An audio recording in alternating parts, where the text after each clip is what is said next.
Mr. Badger, I know you're a specialist in healthcare at the Heritage Foundation, and I understand that there are some, I guess you could call them expansions of Obamacare that are contained in this COVID relief package, the $1.9 trillion package that came over from the House. What seems to be going on, sir?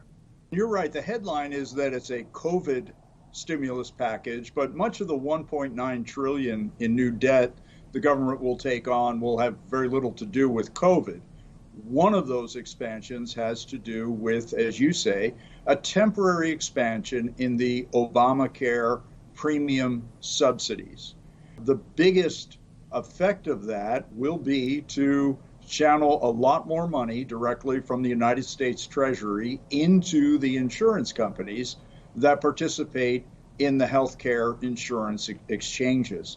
According to the Congressional Budget Office, this will have very little to do with increasing the number of people who have insurance. Essentially, it will buy people out of existing coverage. And for those in the top two income quintiles, the 40% of our country with the highest income, they will be the ones who will be the biggest beneficiaries, as Obamacare subsidies will now go to people regardless of how much they earn.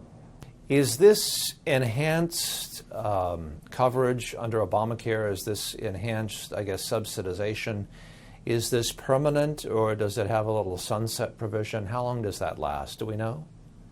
No, you're exactly right. This is a 2-year extension, so it is quote unquote temporary.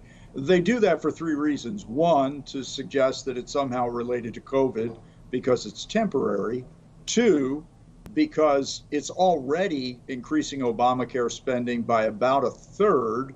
So if they did it for a full 10 years, it would get very, very pricey indeed. So they cut it off after 2 years. And third, to create a cliff going into the 2022 congressional elections. Because once you've extended subsidies to all these people, there's going to be tremendous pressure on Congress not to let them expire at the end of 2022, but rather to extend them further. Talk about that last point you made about the cliff for going into an election year. That's very interesting. The timing there, it seems, is very coincidental with the 2022 election. Of course, I think the Republicans are hoping they can take back the House and the Senate. It seems like that might end up being an issue, a campaign issue of some kind. Your thoughts about that, sir? Yeah, I think that's exactly right. Look, we certainly hope we're past the COVID pandemic before 2022 arises. We're hopeful, at least, that by the summer or autumn that this is all behind us. But they didn't do a 1-year extension of Obamacare subsidies. They did a 2-year, and that would mean that they would expire in December of 2022. Coincidentally, there are elections in November of 2022.